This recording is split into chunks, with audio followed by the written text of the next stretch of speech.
नमस्कार, मैं ब्रिजेश चौरसिया। स्वागत है आपका द डिग बाइट चैनल में। जैसे कि आप देख रहे हैं, अभी हमने यूपी के 80 सीटों पे हमने अपना एग्जिट पोल निकाला। अब इस बार हम देखते हैं पूरे इंडिया का जो है, पूरे भारत का क्या कहता है एग्जिट पोल। हमारे साथ है रविंद्र जी और राखी वली जी, हमारे सहयोगी जी। तो आप लोग का बहुत बहुत स्वागत है। धन्यवाद। क्या कहता है 543 सीट का समीकरण? हम आते हैं पहले सीट केरला पे। क्या कहता है केरला? केरला क्या बीजेपी को डेंट लग रहा है? कितनी नुकसान, कितना फायदा हो रहा है? नहीं, बीजेपी को कोई नुकसान। बीजेपी अगली बार भी केरल में 0 थी जी, तो इस बार भी केरल में वही स्थिति बीजेपी की रहेगी। जी आपका क्या कहना है राकीब जी? देखिए, बात की जाए केरला की तो केरला में बीजेपी ने बहुत मेहनत की है, लेकिन बीजेपी का वोट परसेंटेज वहाँ ज़रूर बढ़ेगा। अगर बात की जाए सीट निकलने की तो सीट मुझे नहीं लगता कि वहाँ कोई सीट निकलेगी। पिछली बार भी वहाँ कोई सीट नहीं थी और इस बार भी कोई सीट नहीं थी। और अगर बात करें तमिलनाडु की, अगले राज्य पे आते हैं तमिलनाडु। 39 सीट है तमिलनाडु। क्या कहती है तमिलनाडु की समीकरण? क्या लगता है इस बार जो है? अगर तमिलनाडु की बात की जाए तो तमिलनाडु में पिछली बार इनके साथ सहयोगी दल थे, अन्नाद्र द्रमुड़ पार्टी इनके साथ थी, जिसके जो केरला में जयललिता जी की पार्टी है।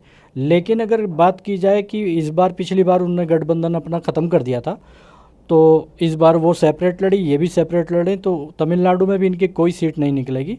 हाँ, जयललिता वाली पार्टी को ज़रूर वहाँ जो है इस बार कुछ सीटें अच्छे से निकल सकती हैं। जी रविंद्र जी, आप क्या कहना चाहते हैं? तमिलनाडु, केरला, कर्नाटक, तीनों अगर मिला लें, क्या लगता है आपको, किसको टेंट लग रहा है? और क्या बीजेपी के यहाँ कुछ नुकसान हो सकता है या फायदे में जा रही है? नहीं, बीजेपी को तो नुकसान दिखाई दे रहा है, खासकर कर्नाटका वाले सीट पे। जी, प्रज्वल अरोड़ा वाला केस डबल दूसरे समय, उस समय अगली बार कर्नाटक में आप देखेंगे 28 में 25 सीट बीजेपी थी, बट अब की 25 सीट पे बीजेपी वहाँ नहीं रह रही है। जहाँ का वहाँ का समीकरण देखा जाए, एक तो कर्नाटक में प्रदेश कांग्रेस पार्टी का सरकार है, उसका भी प्रभाव है। फिर कहीं ना कहीं जितने भी आप साउथ सीटों में जाएंगे, तमिलनाडु में वही स्थिति है कि कर्नाटका में मैं मान के चल रहा हूँ कि 25 में अगली बार अगर ये 28 टोटल सीटें थी, जिसमें ये 25 सीट जीते थे, और उसमें डेंट इनको लगेगा ही लगेगा। ये 10 से 12 सीट जीतेंगे। अच्छा जी, 10 से 12 सीट रहेगा। तमिलनाडु तक जहाँ तक स्थिति है, मैं ये मान के चल रहा हूँ कि वहाँ के जो प्रदेश अध्यक्ष हैं और वो अपनी सीट पे बहुत अच्छे से चुनाव लड़े हैं, में भी वो सीट निकलेगी। तमिलनाडु में एक सीट बीजेपी की हो सकती है। अच्छा जी, आपका क्या कहना है राघव जी? कर्नाटक पे अगर देखा जाए, कर्नाटक में जिस प्रकार से जो है कांग्रेस ने वहाँ सरकार बनाया और प्रज्वल रौन्ना वाला केस वहाँ पे इतना हावी हुआ, क्या लगता है कितनी सीटों का डेंट जो है उठाना पड़ सकता है बीजेपी के यहाँ? देखिए ब्रजेश जी, कर्नाटक में 2 चरणों में चुनाव था। पहले चरण के चुनाव से 1-2 दिन पहले ही प्रज्वल रेवन्ना के वीडियो वायरल होने लगे थे। अगर वहाँ बात की जाए कांग्रेस की, तो कांग्रेस की अभी पिछले साल वहाँ पे सरकार आई है और उसने जो भी अपने वादे किए थे वो वादे पूरे किए हैं। तो जनता में एक पॉजिटिव मैसेज गया है कि कांग्रेस जो वादा करती है वो पूरा करती है। एक फैक्टर तो वहाँ ये रहा है। और कांग्रेस को अगर देखा जाए पूरे भारत के अंदर, तो सबसे आधुनिक कांग्रेस गठबंधन के तौर पे कर्नाटका में देखने को मिलती है। कर्नाटका में चाहे उनका डिजिटल मीडिया प्लेटफॉर्म हो या संगठन में वैसे बूथ लेवल का कार्यकर्ता हो, और वहाँ पर जो उनके प्रदेश अध्यक्ष हैं DK शिव कुमार, जो साउथ इंडिया के आज की तारीख में चाणक्य कहे जाते हैं, उन्होंने बहुत ज़बरदस्त वहाँ पर जो है मैनेजमेंट संभाला है। और मुझे लगता है कि पिछली बार भारतीय जनता पार्टी को वहाँ 28 में 25 सीट थी, और इस बार कम से कम 15 सीटों का वहाँ पे मैं नुकसान बीजेपी को देख रहा हूँ। जी अच्छा, अगर बात करें राकीब जी, अगर अगली तो तेलंगाना और आंध्रा की बात करें, अगर तेलंगाना में 17 सीटें हैं और आंध्रा में 25 सीटें, क्या कहता है वहाँ का समीकरण? जी, अगर मैं तेलंगाना की खासकर बात करूँ तो तेलंगाना में भी यही हुआ है कि कर्नाटक की, जैसे भारत जोड़ो यात्रा के बाद कर्नाटक में चुनाव हुए और सरकार बनी, और उसके बाद जो है तेलंगाना में भी कांग्रेस सरकार बनाने में कामयाब रही। जबकि वहाँ अगर पिछले इलेक्शन को देखा जाए विधानसभा के, तो तीसरे नंबर पर थी जी, लेकिन वो पहले नंबर पर पहुँची। और वहाँ कर्नाटक की जो इन्होंने गारंटी दी थी, उसी तरह से तेलंगाना में गारंटी कांग्रेस ने दी, और रेवंत रेड्डी वहाँ भी एक मजबूत मुख्यमंत्री के तौर पर उभरे, और उन्होंने वहाँ भी बहुत ज़बरदस्त इलेक्शन लड़ा है, मैनेजमेंट संभाला है। और कुल मिलाकर अगर तेलंगाना की बात की जाए तो भारतीय जनता पार्टी ने इस बार पिछली बार यहाँ पे 4 सीट जीती थी, लेकिन बीआरएस कांग्रेस के चंद्रशेखर राव इस बार यहाँ पर बहुत मजबूत चुनाव नहीं लड़ पाए हैं, बहुत ही लूज वहाँ पर रहे हैं। अगर वहाँ देखा जाए तो भारतीय जनता पार्टी एक आध सीट का जो है गेन कर सकती है। 4 सीट थी, इस बार वहाँ पे 5 हो सकती हैं। अगर इसके बाद अगर हम बात करें आंध्र प्रदेश की, आंध्र प्रदेश के अंदर 25 सीटें हैं। यहाँ पर भारतीय जनता पार्टी ने पिछली बार कोई सीट नहीं जीती थी, ना ही यहाँ कांग्रेस ने जीती थी, लेकिन कांग्रेस के साथ में एक प्लस फैक्टर यहाँ पे ये रहा है कि वाईएसआर रेड्डी की बेटी शर्मिला रेड्डी इस बार अपने भाई की पार्टी वाईएसआर कांग्रेस को छोड़कर कांग्रेस के साथ आई हैं। कांग्रेस ने उनको प्रदेश अध्यक्ष बनाया। उन्होंने वहाँ पर ज़मीनी स्तर पर कांग्रेस को दोबारा से खड़ा किया है। वहाँ पे कांग्रेस भी अच्छी मजबूत स्थिति में लड़ी, लेकिन वहाँ पे टीडीपी, तेलुगु देशम पार्टी, पवन कल्याण की पार्टी, इन्होंने गठबंधन किया और साथ में भारतीय जनता पार्टी का भी गठबंधन रहा है। तो आंध्र प्रदेश में अगर बात की जाए तो कम से कम 3-4 सीटों का भारतीय जनता पार्टी गेन करती, सहयोगी दलों के साथ में गेन कर सकती है यहाँ पर। आपको क्या कहना है रविंद्र जी? अगर तेलंगाना और आंध्र की बात करें तो आप क्या ताकि सर सही कह रहे नहीं, क्या दिखता है कि या तेलंगाना में कोई बदलाव हो रहा है, या बढ़त मिल रही बीजेपी को, या तो ये घाटे में जा रही है? तेलंगाना और आंध्र प्रदेश की जहाँ तक स्थिति है, वहाँ की राजनीतिक स्थिति ये है कि जब थोड़ा सा साउथ में ये प्रभाव दिखा है कि जब 22 जनवरी को श्री राम मंदिर का इनको उद्घाटन करना था, उस समय जब प्राण प्रतिष्ठा थी, उस समय तमिलनाडु में इन्होंने एक प्रभाव डाला था अपना हिंदुत्व भावना की, और वो भावना मुझे तेलंगाना जैसे राज्यों में देखने को बहुत ज़्यादा मिला है। तो इसलिए आप मान के चलिएगा कि एनडीए यहाँ पे बढ़त करेगी, 4 से कम 6 सीट पे जा सकती है। आंध्र प्रदेश में पवन कल्याण जी के साथ मजबूती से चुनाव एनडीए। तेलंगाना क्या कहते हैं आप? तेलंगाना में बता तो रहा हूँ ना कि 17 सीटों में 4 सीट अगली बार अगर एनडीए मतलब बीजेपी की 4 सीट पे थी, अब की बढ़त ले रही है। तो मैं मान के चल रहा हूँ कि 6 सीट पे जाना चाहिए। जैसा कि आप देख रहे हैं, हमारे जो है विचारक, हमारे जो है समीक्षक जो है बोल रहे हैं कि जो है कि तेलंगाना और आंध्रा में हो सकता है बीजेपी को बढ़त मिले। आइए अगली सीट की बात करते हैं, महाराष्ट्र। महाराष्ट्र में क्या आपका सोचना है? महाराष्ट्र में बहुत उलटफेर अब की होने वाला है ब्रजेश जी। महाराष्ट्र की ये स्थिति है कि अगली बार 23 सीट खुद बीजेपी और गठबंधन के साथ 42 सीटों पे थी जी, लेकिन अब की एनडीए के सहयोगी दल में बहुत उलटफेर रहा है, और ये उलटफेर सीधे रिजल्ट पे प्रभाव डाल रहा है। और जहाँ तक उद्धव ठाकरे और इंडिया गठबंधन के सहयोगी दल, इन सहयोगी दलों में एक भावना है, और महाराष्ट्र में बार बार विपक्ष के साथ जो चीज़ें हुई हैं उद्धव ठाकरे जी के साथ, उसका भी आक्रोश आप महाराष्ट्र राज्य में दिखाई दे रहा है। और मैं इस बात को श्योर कह सकता हूं कि महाराष्ट्र में खासकर बीजेपी डाउन हो रही है, और अपने सहयोगी दलों के साथ टोटल 27-28 सीटों पे जा सकती है। जी राकीब जी, मैं आपके पास आना चाहता हूं, क्या कहती है, क्या आपकी गणना क्या कहती है महाराष्ट्र? देखिए, महाराष्ट्र की जो बात है रविंद्र जी ने बिल्कुल सही कहा है। मैं उनसे थोड़ा सा इत्तेफाक रखते हुए और उसमें कुछ ऐड करना चाहता हूँ। महाराष्ट्र में क्या है कि महाराष्ट्र में भारतीय जनता पार्टी ने जो ओरिजिनल शिवसेना है वो तो ले ली, ओरिजिनल शिवसेना भी ले ली, ओरिजिनल एनसीपी भी अपने साथ कर ली अजीत पवार के साथ में, लेकिन ना तो ओरिजिनल शिवसेना का वोट अपने साथ हासिल कर पाए, ना ही ओरिजिनल एनसीपी का वोट हासिल कर पाए। तो वहाँ जो भावनात्मक रूप से जनता में आक्रोश देखने को मिला, खासकर एनडीए के लिए, तो उसका गुस्सा उन्हें वोट बैंक के तौर पर, नुकसान के तौर पर, सीटों के नुकसान के तौर पर देखने को मिलेगा। और मेरे ख्याल से वहाँ पे कम से कम 25 सीट एनडीए गठबंधन खोता नज़र आ रहा है। जैसा कि आप देख रहे हैं, महाराष्ट्र में बहुत बड़ी खबर आ रही है कि वहाँ पे एनडीए गठबंधन अपना जो है 25 सीट माइनस होता नजर आ रहा है, खोता हुआ नजर आ रहा है। जी आइए हम अगले सीट पर बात करते हैं, गुजरात पे, अगले प्रदेश चलते। गुजरात में क्या स्थिति रहेगी राकीब जी, आप बताइए गुजरात में क्या स्थिति? गुजरात की बात की जाए तो वहाँ 26 सीट हैं जी। हालांकि वहाँ गुजरात को ये माना जाता है कि पिछले 20-25 साल से भारतीय जनता पार्टी का गढ़ है, लेकिन इस बार देखने को ये आ रहा है कि वहाँ पर कुछ पुरुषोत्तम रूपाला जी ने जो बयानबाजी की थी राजपूतों के खिलाफ, वो कहिए, और बहुत एक लगातार पिछले 20-25 सालों से एंटी इनकम्बेंसी बहुत ज़्यादा है। उस तरह से अगर देखा जाए तो वहाँ कम से कम है तो 6-7 सीटों पर ज़बरदस्त फाइट, लेकिन फिर भी मैं वहाँ 3 सीट भारतीय जनता पार्टी कमज़ोर होते हुए देख रहा हूँ। जी, अगली सीट पे आइए हम बात करते हैं जो है, जैसे कि राजस्थान में जो है रविंद्र जी हमेशा वहाँ पे रहे, ग्राउंड रिपोर्टिंग किया उन्होंने, रहे वहाँ पे। जी क्या लगता है राजस्थान में इस बार, राजस्थान की 25 सीटों में से क्या लगता है इस बार, जैसे पिछली बार जो है बीजेपी 25 में 25 सीटों पे जीत दर्ज की थी, इस बार क्या लगता है आपको? नहीं, अगली बार राजस्थान में 25 में 24 सीट पे बीजेपी थी, एक सीट इंडिपेंडेंट थी जी, और वो उनके सहयोगी दलों का ही था। वही। तो राजस्थान की स्थिति अब 2019 के अपेक्षाकृत बहुत कमज़ोर है एनडीए वहाँ पे लड़ाई 3-4 सीटों पे बहुत ही ठीक ठाक है। जैसे बाड़मेर सीट इंडिपेंडेंट की लड़ाई बड़ी तगड़ी है, चूरू की सीट पे कांग्रेस पार्टी की लड़ाई बहुत ठीक ठाक है। मैं ये कह सकता हूँ कि राजस्थान की जो स्थिति है वसुंधरा जी को कमज़ोर कर देना, ऊपर से भजन लाल शर्मा जी को वहाँ का मुख्यमंत्री बना देना, जिनको वहाँ की आम जनमानस में आप जाएंगे तो लोग कहते हैं कि पर्ची वाले मुख्यमंत्री हैं।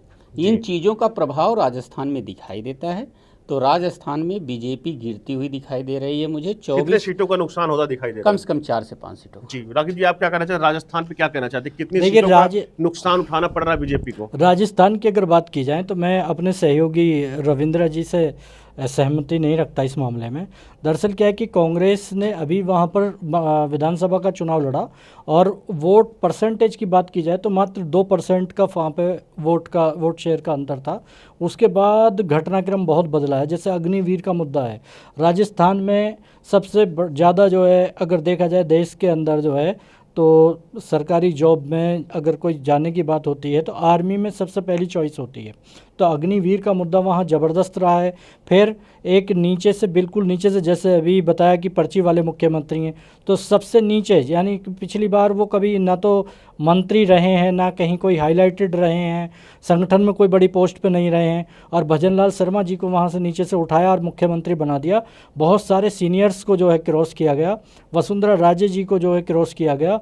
तो वो एक संगठन में उस तरह से मजबूती देखने को नहीं मिल रही है। तो आपके नजरिए से क्या लगता है? मेरे नज़रिए से लगता है कि कम से कम 10 सीट जो है राजस्थान में इस बार भारतीय जनता पार्टी खो रही है। आप देख सकते हैं जो है कि बीजेपी जो है राजस्थान से जो पिछली बार 24 सीटों पर जीत दर्ज की थी, इस बार वहां उसको 10 सीटों का जो है खामियाजा भुगतना पड़ जा रहा है। जी आइए अगली सीट चलते हैं हरियाणा पे। हरियाणा में क्या स्थिति है?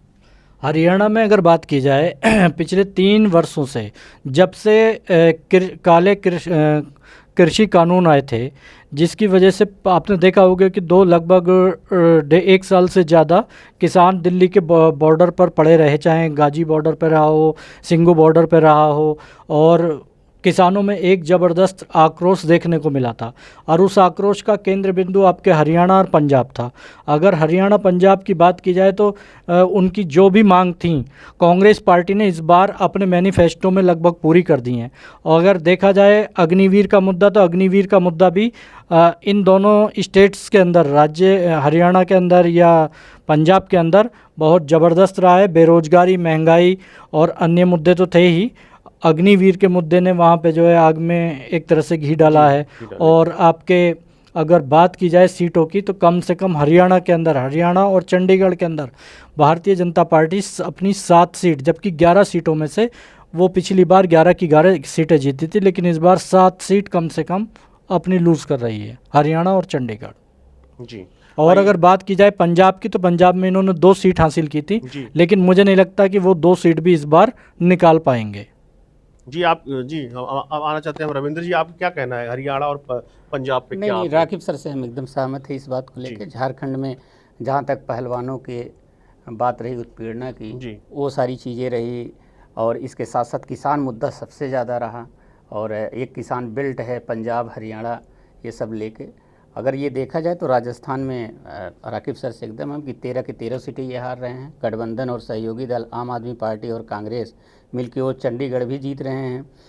जहाँ तक ये आपका हरियाणा का है, यहाँ हमें जहाँ तक लग रहा है कि ये 4 से 5 सीटें ये एनडीए गठबंधन। जैसा कि आप देख रहे हैं जो है पिछली बार से हर जगह से, लगभग हर राज्य से बीजेपी को कुछ ना कुछ नुकसान होता दिख रहा है। इससे क्या लगता है आगे 4 तारीख क्या होने वाला? आइए इसी मुद्दे पर हमारे एग्जिट पोल में बात करते हैं। जी राकीब जी, आप पे आना चाहते हैं, जम्मू कश्मीर और में क्या स्थिति इस बार है? 6 सीटों में से क्या लगता है आपको? जम्मू कश्मीर की अगर हम ओवरऑल बात करें, जो डिवाइडेड में अलग अलग कर दी गई हैं, तो पिछली बार 6 सीटों में से 3 सीट भारतीय जनता पार्टी के पास थी। लेकिन इस बार जिस तरह से लद्दाख के अंदर भी आंदोलन चला और अनंतनाग वगैरह में भी जो है इनके प्रति एंटी इनकम्बेंसी बहुत ज़्यादा है, तो वहाँ 2 सीट कम से कम भारतीय जनता पार्टी अपनी खो रही है। जी। जम्मू कश्मीर में इनकी इस बार 1 सीट आने की मुझे संभावना लगती है। हिमाचल में क्या स्थिति है इस बार? हिमाचल की बात की जाए तो हिमाचल में अभी इन्होंने सरकार बनाई थी और बीच में सरकार को गिराने की कोशिश भी की गई। जी, और वहाँ हिमाचल तोड़-फोड़, की अगर बात की जाए तो हिमाचल की भी सिचुएशन आपकी साउथ से मिलती जुलती है। साउथ में जिस तरह से कांग्रेस ने अपना मैनिफेस्टो दिया था और विधानसभा में उस मैनिफेस्टो को पूरा किया और वो अपनी बेनिफिशियरी स्कीम्स जो है जनता के बीच दी और उनको पूरा किया, इस तरह से मुझे लगता है कि हिमाचल के अंदर भी इस बार कम से कम लोकसभा में 50-50 रहेगा। तो 2 सीट जो हिमाचल की कांग्रेस बहुत आसानी से जीतती हुई मुझे नज़र आ रही है। जी रविंदर जी, आप क्या कहना है हिमाचल प्रदेश और जम्मू कश्मीर पे क्या सोचना है आपको? कितनी सीटें आपको लग रही है बीजेपी को नुकसान होती दिख रही है या फ़ायदा होती दिख रही है? जम्मू कश्मीर और हिमाचल प्रदेश को देखें तो टोटल मिला के 10 सीटें हैं और जम्मू कश्मीर की 6 सीटों में मुझे ये लग रहा है कि बीजेपी लगभग अपनी सीट बचाने में सफल रहेगी। 3 सीटें हैं उसके पास, 3 ही सीटें रहेंगी। लेकिन हिमाचल प्रदेश में मैं ये कह सकता हूँ कि मंडी की सीटें ये हार रहे हैं कंगना रनावत, तो यहाँ पे 1 सीट इंडिया गठबंधन के पक्ष में जा सकती है हिमाचल में। हिमाचल। जी, आइए हम बात करते हैं उत्तराखंड और दिल्ली के बारे में। पहले उत्तराखंड के बारे में बात कर लेते हैं। उत्तराखंड पे क्या व्यू है आपका? उत्तराखंड में 5 सीटें हैं जी, जिनमें अगली बार बीजेपी क्लीन स्वीप करके 5 के 5 सीट अपने पास रखी थी, लेकिन इस बार हरिद्वार की सीट फंसी हुई है, टक्कर की लड़ाई है। तो मैं ये कह सकता हूँ कि बीजेपी को वहाँ 1 सीट का नुकसान जी। होगा। आप बताइए राकीब जी, आप बताइए क्या कहते हैं उत्तराखंड की राजनीति क्या कहती है इस बार? क्या कुछ बड़ा वहाँ बढ़ोतरी होगी या घट जाएंगे, यथावत बने रहेंगे? देखिए, उत्तराखंड में अगर देखा जाए तो उत्तराखंड भी अग्निवीर से बहुत ही ज़्यादा प्रभावित मुद्दा रहा है और 4 साल की नौकरी खासकर अग्निवीर के लिए ये लोग बहुत ही ज़्यादा वह जनता के बीच आक्रोश है और ख़ासकर युवा वर्ग के अंदर नाराज़गी है। अगर यहाँ बात की जाए सीटों की तो यहाँ 2 सीटों पर ज़बरदस्त फाइट है। एक आपके हरिद्वार और दूसरी है पौड़ी गढ़वाल। लेकिन इनमें से फिर भी मैं कहूँगा कि 1 सीट जो है कांग्रेस यहाँ पर जीत लेगी। जी, चलिए आइए अब दिल्ली पे आते हैं। दिल्ली जो है देश की राजधानी की बात करते हैं। देश की राजधानी में 7 सीटों में से कितनी सीटें यहाँ पे आम आदमी पार्टी और कांग्रेस दोनों साथ लड़ रहे हैं, गठबंधन में लड़ रहे हैं और देखते हैं यहाँ क्या स्थिति बनती है। 7 में से जितनी पिछली बार 7 में से 7 सीट पे बीजेपी ने क्लीन स्वीप कर दिया था, लेकिन इस बार क्या स्थिति है, आइए इसी मुद्दे पर बात करें। जी रविंदर जी, आप पे आते हैं, क्या कहती है दिल्ली की राजनीति इस बार? दिल्ली की राजनीति तो आपकी पूरा रुख बदल दिया है ब्रजेश जी। मैं दिल्ली के कुछ लोकसभा क्षेत्रों में, जैसे उत्तर पूर्वी दिल्ली में लगातार रहा, उत्तर दक्षिणी दिल्ली में भी मैं देखा ठीक ठाक स्थिति, उत्तर पश्चिमी दिल्ली में कितनी सीटें आ रही हैं? अब मान के मैं ये कह सकता हूँ कि 7 सीटें बीजेपी के पास थी दिल्ली की, 7 की 7 सीटें। इस बार बीजेपी यहाँ ठीक ठाक, क्योंकि आम आदमी पार्टी के साथ गठबंधन होने की वजह से ये हम कह सकते हैं कि 3 सीटें इंडिया गठबंधन जीत रही है। जी राकीब जी, मैं आप पे आना चाहूँगा। दिल्ली की राजनीति क्या कहती है? देखिए, अगर दिल्ली की बात की जाए तो दिल्ली में खासकर दिल्ली की एक खासियत है कि अगर वहाँ एंटी इनकम्बेंसी चलती है तो एंटी इनकम्बेंसी के साथ वो पूरी सारी की सारी सीटें एक दूसरे को दे देती हैं। यहाँ की जनता बहुत समझदार है और वो सीटों को कम बांटती है। अगर बात की जाए इस बार अगर यहाँ पर कांग्रेस और आम आदमी पार्टी के संगठन ने अगर ठीक से काम किया तो रिजल्ट बहुत अप्रत्याशित आएंगे और ऐसा भी हो सकता है कि यहाँ पर जो है दिल्ली में इंडिया गठबंधन क्लीन स्वीप करता नजर आए। लेकिन फिर भी मैं यहाँ 3 सीट दूंगा। उसकी वजह यह है कि मुझे नहीं लगता कि हो सकता है कि आम आदमी पार्टी और कांग्रेस का जो आम आदमी पार्टी का जो गठबंधन है उसने पूरी तरह से कांग्रेस पार्टी को सहयोग किया हो, और कांग्रेस पार्टी का गठबंधन ऑलरेडी यहाँ कमज़ोर रहा है। तो मैं फिर भी यहाँ 3 सीट दूंगा। हालांकि यहाँ एंटी इनकम्बेंसी बहुत ज़्यादा थी, जिसकी वजह से भारतीय जनता पार्टी ने अपने 6 प्रत्याशियों के यहाँ टिकट काटे और 1 प्रत्याशी को मौजूदा को रहने दिया। और जो उत्तर पूर्वी दिल्ली से मनोज तिवारी यहाँ पर प्रत्याशी रहे भी, उनके प्रति एंटी इनकम्बेंसी बहुत ज़्यादा देखने को मिली। तो मैं यही कहूँगा कि 3 सीट कम से कम यहाँ पर इंडिया गठबंधन जीत सकता है, जो मुझे लगता है। एक चांदनी चौक, एक उत्तर पूर्वी दिल्ली और एक पूर्वी दिल्ली। जी, तो आइए अब अगली सीट बात करते हैं उत्तर प्रदेश। जैसे उत्तर प्रदेश अभी हम देश का सबसे बड़ा सूबा 80 सीटों वाला, इसका हमने अब पर्सनल वीडियो मतलब सेपरेट वीडियो बना रखा है। हम वहाँ पे द दिग्विजय बाइट टीम हमारे हमारे जो समीक्षक हैं वहाँ पे 45+ सीटें हम लोग यूपी में दे रहे हैं।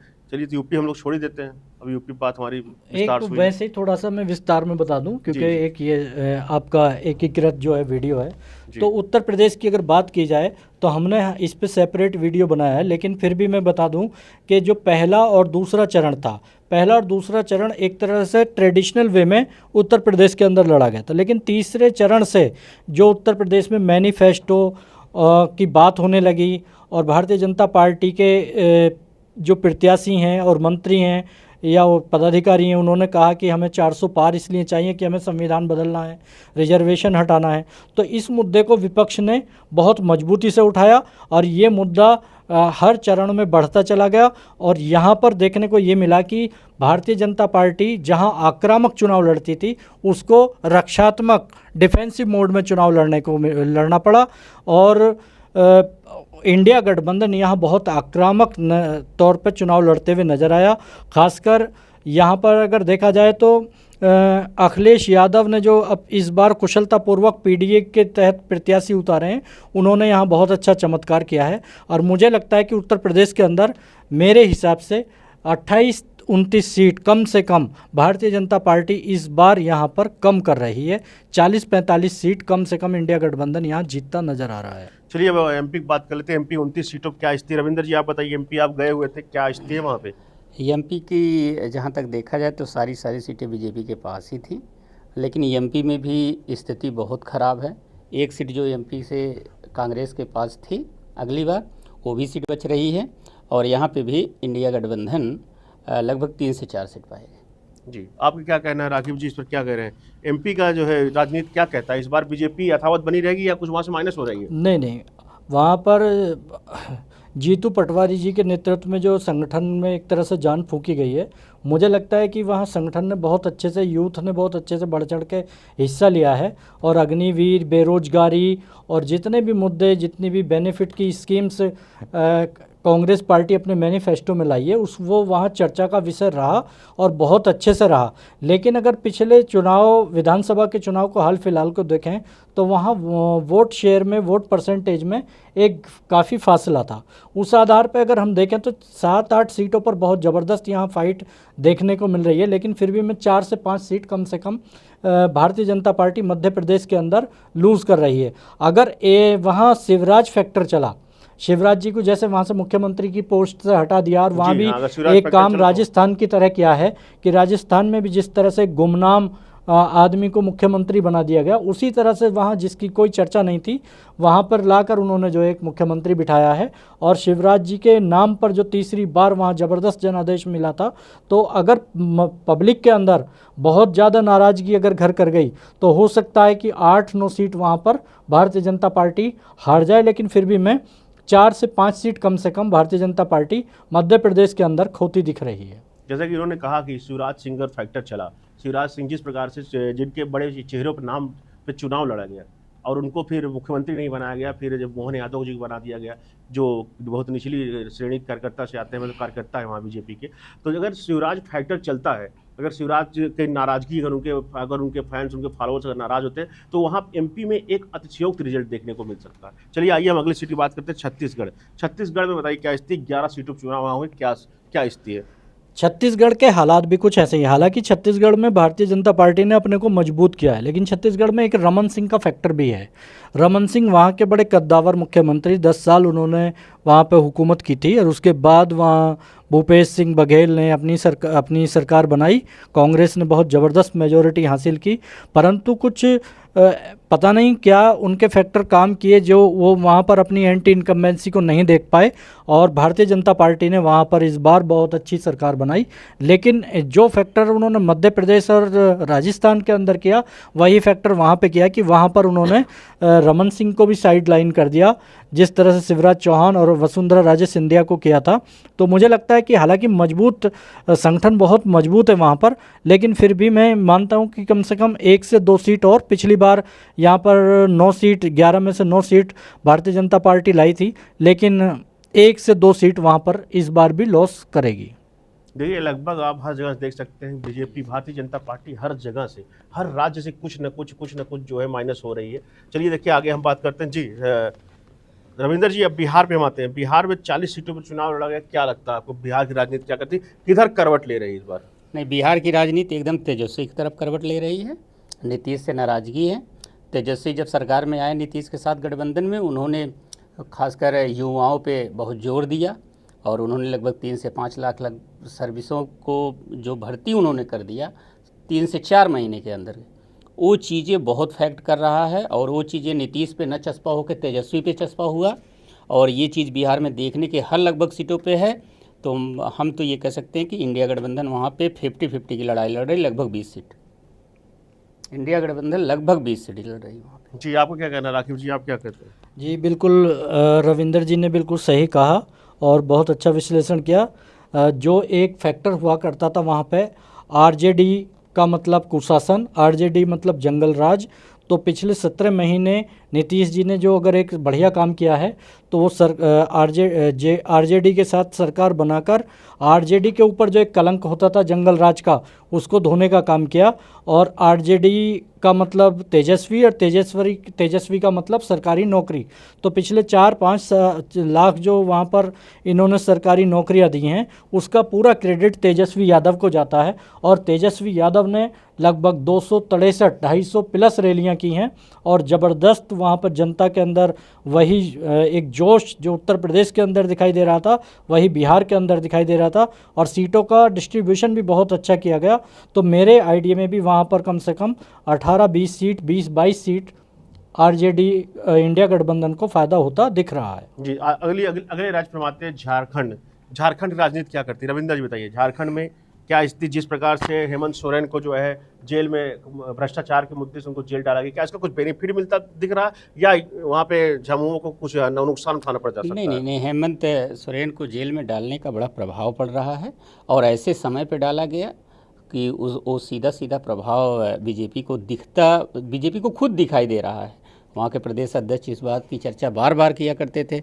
और झारखंड की जहाँ तक स्थिति है, ये बिहार से कहीं ना कहीं प्रभावित रहती है। वहाँ पे लगातार राहुल गांधी जी की रैली करना और मैनिफेस्टो का प्रभाव, फिर भी झारखंड में सरकार न गिरा पाना बीजेपी का, ये कहीं ना कहीं प्रभाव डाला है। और झारखंड में कितनी सीटें आ रही, किसकी कितनी लॉस खा रही बीजेपी? हाँ, 4 सीट लॉस खा रही है। 11 में से 4-7 उस सीटों पे रहेगी। 14 सीट है। हाँ, 14 सीट है तो 7-8 सीटों पे जी। एनडीए है। राकेश जी, आपका अनुमान क्या कहता है? देखिए, एक बार लगने लगा था कि झारखंड में जो है हेमंत सोरेन के गिरफ्तार होने के बाद में कहीं ना कहीं झामुमो बिखर जाएगा और इंडिया के गठबंधन बिखर जाएगा। वहाँ पे शायद लग रहा था एक बार सरकार भी नहीं बच पाए, लेकिन वहाँ संगठन ने बहुत अच्छा काम किया और अपनी सरकार बचाने में कामयाब रहा। लेकिन एक लास्ट फेज़ में एक वहाँ पर कुछ मामला गड़बड़ाया। जो वहाँ के एक मंत्री थे इनकी सरकार के, आलमगीर आलम, उनके पास कुछ करेंसी पाई गई, जिसकी वजह से कुछ मामला वहाँ उनका लूज़ हुआ। लेकिन फिर भी मुझे लगता है कि कहीं ना कहीं 50-50 वहाँ रहेगा। 4-5 सीट, 3-4 सीट का लॉस भारतीय जनता पार्टी को, एनडीए को रहेगा। चलिए उड़ीसा पाते हैं कि उड़ीसा में किस सीटों पर चुनाव हुए, क्या लगता है उड़ीसा में क्या कहता है, किस करवट जारी उड़ीसा की राजनीति? देखिए, उड़ीसा में पिछली बार भारतीय जनता पार्टी के साथ पास 8 सीट थी और 13 सीट वहाँ पर बीजेडी के पास थी जी, नवीन पटनायक जी की। तो इस बार मुझे लगता है कि कुछ 2-3 सीट कम से कम कांग्रेस भी लाएगी, क्योंकि कांग्रेस के एक पूर्व मुख्यमंत्री हुआ करते थे, आदिवासी पूर्व मुख्यमंत्री थे, जो कांग्रेस छोड़कर बीजेडी में चले गए थे, लेकिन वो वापसी कर गए हैं।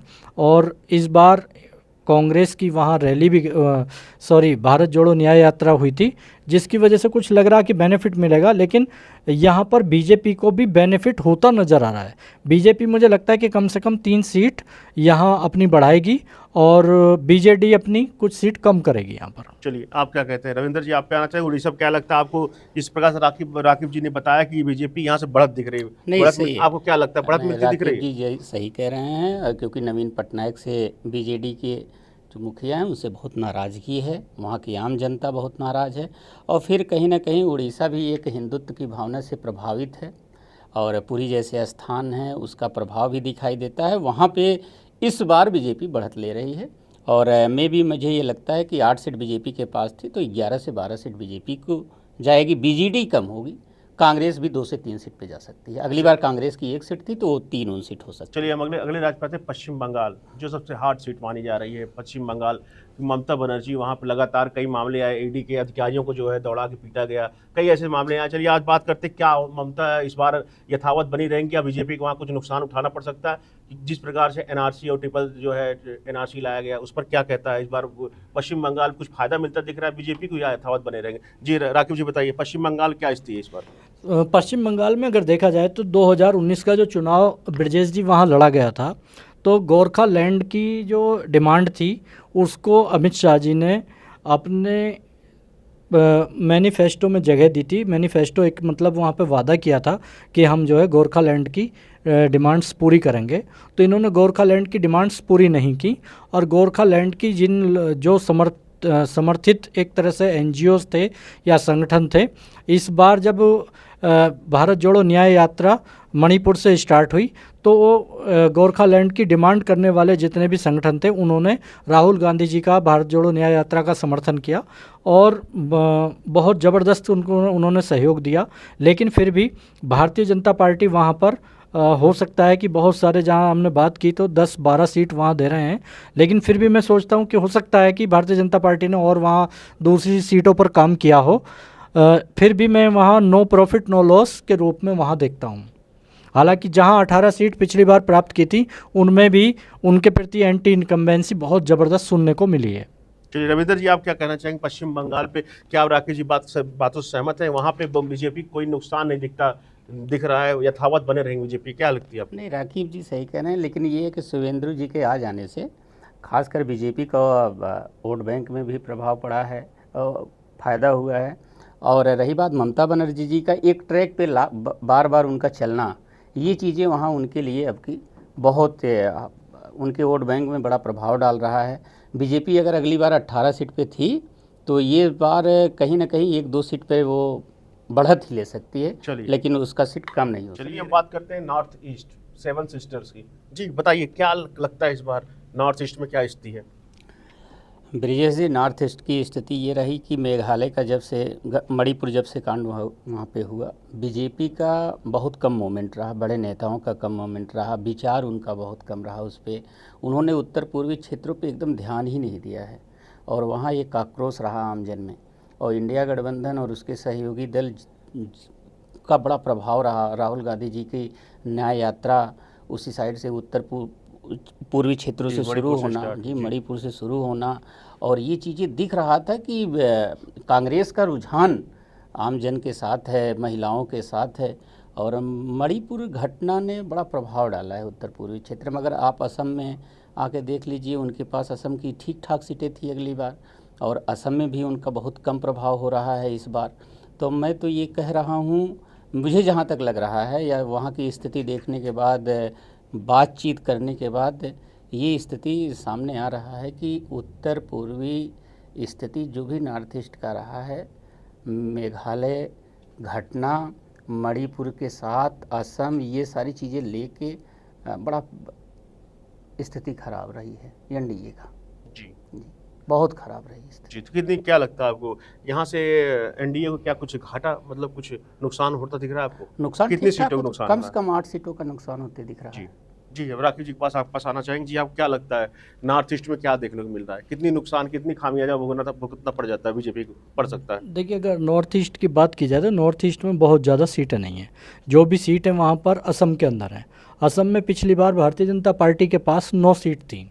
अब 9 सीट थी वहाँ पर, तो 9 सीट भारतीय जनता पार्टी के साथ पास और 5 सीट आपके जो है असम और उसके सहयोगी दलों के साथ थी। असम में कांग्रेस और उसके सहयोगी दलों के साथ। जी। इस बार मुझे लगता है कि 3 से 4 सीट असम के अंदर कांग्रेस और अपनी बढ़त बनाएगी और भारतीय जनता पार्टी वहाँ पर 3 से 4 सीट कम करेगी। 5 से 6 सीट वहाँ पर एनडीए के पास रह सकती हैं। अरुणाचल प्रदेश में देखिए, बीजेपी का बहुत मजबूत, बीजेपी ने अपना संगठन ढांचा खड़ा कर लिया है, तो अरुणाचल प्रदेश में कोई ख़ास बेनिफिट नहीं मिलने वाला है। वही हालत सिक्किम की है। सिक्किम में भी बीजेपी मजबूत रहेगी। लेकिन हाँ, जहाँ तक बात की जाए मणिपुर की, तो मणिपुर में अपनी दोनों सीट खोती मुझे नज़र आ रही जी। है। बाकी और वहाँ कोई ऐसी सीट इनके पास नहीं है।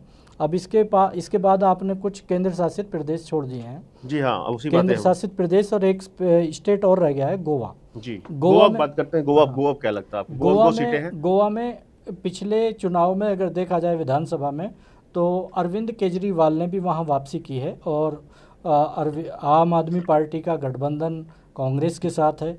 तो मुझे लगता है कि वहाँ पे इंडिया गठबंधन इस बार मजबूत स्थिति में दिखाई दे सकता है। और आपके अगर बात की जाए पुडुचेरी की, दादरा नागर हवेली की, लक्षद्वीप की, अंडमान निकोबार की, तो दमन द्वीप की तो यहाँ ऑलरेडी कांग्रेस ही थी। तो लेकिन इसमें दादर नागर हवेली वगैरह में एक एक सीट जो इनके पास थी, एक सीट इस बार जो है कांग्रेस के पास आ जाएगी, वहाँ की वहीं स्थिति रहेगी। जी। तो ये आंकड़ा था मेरा जो बीजेपी का एनडीए के लिए या कांग्रेस के लिए था। कितनी, अगर आप ओवरऑल बात करें तो क्या लगता है आपको? अगर ओवरऑल बात की जाए तो मेरे हिसाब से भारतीय जनता पार्टी को पिछली बार, भारतीय जनता पार्टी और उसके सहयोगी दल यानी एनडीए को 353 सीट मिली थी। अगर ब्रजेश जी में 353 में से जो मैं देख रहा हूँ कि अच्छी खासी 120-22 सीट एनडीए इस बार अपनी खो रहा है। अगर 120-22 सीट को हम निकाल दें तो 231 सीट, 231 सीट कम से कम इस बार एनडीए की कम हो रही हैं। और 231 सीट आ रही हैं। 231 हाँ, सीट आ रही हैं। फिर भी अगर इसमें और 4-5-7 सीट जोड़ दी जाए तो मेरा जो अपना आकलन है 231 से 240 तक एनडीए रह जाएगा। इससे ऊपर मुझे जाता हुआ दिखाई नहीं दे रहा है। जी, आपका क्या कहना है? जी रविंदर जी, आप क्या कहना चाहते हैं? अगर ओवरऑल बात की जाए तो आपका अनुमान, आपकी गणना क्या कहती है? नहीं, ओवरऑल अनुमान अगर देखा जाए तो बीजेपी सरकार बनाने में आपकी असक्षम है इस बार। उसका बस सीधा सीधा प्रभाव रहा कि कांग्रेस का मैनिफेस्टो युवा न्याय पे बात कर रहे थे, नारी न्याय उन पर बातचीत हो रहा था, किसानों पे उन्होंने बड़े मुद्दे पे बात किया है, श्रमिक पे बात किया है, हिस्सेदारी न्याय की बात वो बार बार इस चीज़ को कह रहे हैं। यूपी में आप देखिए तो अखिलेश यादव की एक सीटों पर सीट का डिस्कस कर जी एक सीटों पे उन्होंने देखा। बिहार में आप देखिए तेजस्वी जी के साथ जो चीज़ें चल रही हैं, तो इन सब चीज़ों को देखने के बाद ये लग रहा है कि बीजेपी 250 से 55 के बीच में सहयोगी दलों के साथ सिमट जाएगी और इंडिया गठबंधन सरकार बनाते हुए मुझे दिख रही है 290 से 95 की सीट।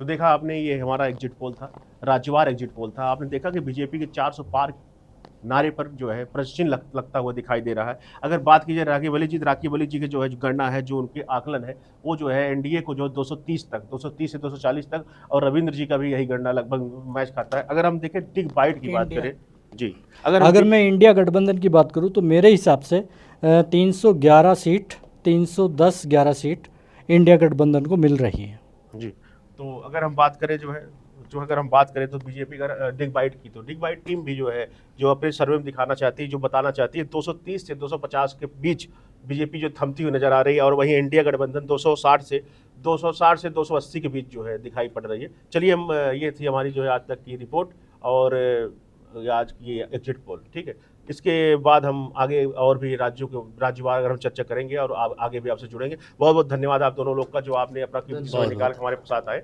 नमस्कार।